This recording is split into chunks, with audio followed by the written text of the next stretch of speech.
We've been watching movement in a growing map battle sparked by a presidential push to pad seats in Congress. Right now, Republicans have a slim majority in the U.S. House, and President Trump has been pressuring states to change their maps to give his party a better chance in next year's midterm elections. It started in Texas, where Republicans pushed a new map through, carving up districts to give Republicans 5 extra seats. Then the dominoes started to fall across the country. California Democrats want voters to approve a map there to cancel out the move in Texas. We've even seen legal rulings in Utah calling out Republicans on their maps, taking out a Democratic stronghold. And the president's been busy calling on other states to jump into the mix. We know he's already talked to Governor Mike Kehoe, and earlier this month posted online, the great state of Missouri is now in. With the state poised to enter this redistricting fight, Missouri Democrats say they're not going to take any changes sitting down. Let's make it hurt. Let's make sure that they hear from every constituent possible. Let's make sure that we rally at the Capitol and show them and get in their faces about how devastating this is, not only to Missouri's democracy, but to America's democracy as well. Republicans want to take the 5th district in Kansas City away from Democrats, and they've been gearing up for weeks to tackle this debate several years early. Congressional mapping is tied to the census, as we've said, and several people and groups have already threatened legal action if a map makes it through Jeff City. Let's get to the heart of the matter with our roundtable of journalists. Please welcome KMBC9 political reporter Michael Mahoney and Jason Hancock, editor-in-chief of the Missouri Independent. Thank you both for being here. It is safe to say any talk on redistricting would have to happen around the veto session in a couple of weeks. Legal arguments aside, I guess, Jason, my first question is all of this potential blowback worth it for just one seat? Well, I think most Republicans, elected officials, realize the trade-off here. The equation is basically you could get this extra congressional district and you're sacrificing the 2026 legislative session. But the thing you have to remember is whether or not it's important enough for the Republicans in Missouri, it's a priority for the president. And if we've learned anything over the last 8 months, if it's a priority for Donald Trump, it quickly zooms up the list of requirements for Republicans around the country.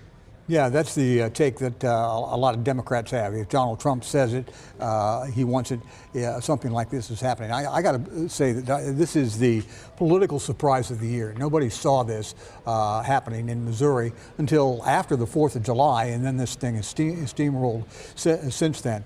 I expect that there's probably going to be some lawsuits involved over this, and the current Congressman, Emanuel Cleaver, who will turn 81 in October, is saying that he's not going to go without a fight. And then the other thing to remember about this is that right now, the Republicans that have 6 of the 8 seats, if they have 7 of the 8 seats, well, then the number of the representation in the state of Missouri jumps from 75% for the Republicans as it is now in the 6-2 arrangement to over 87%, almost 9 out of 10. So we'll see where it goes here. But it certainly looks like that's the plan that's on the table, is a special session to try and redistrict Missouri down to 7-1. Yeah, we just heard from soon-to-be Attorney General Catherine Hanaway, who said that she fully expects this to play out in court, Mahoney. What else are we watching for when she takes over? A couple of things. She is going to, as she indicated in the interview, probably continue the same path in terms of arguing constitutional issues that Attorney General Bailey and then Attorney General Schmidt before him did.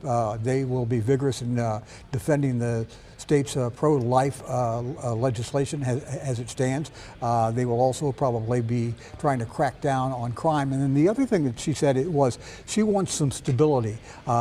Schmidt was the state treasurer, then the attorney general, and then became the United States senator. Now, Andrew Bailey is, after just a couple of years, going to the Department of Justice.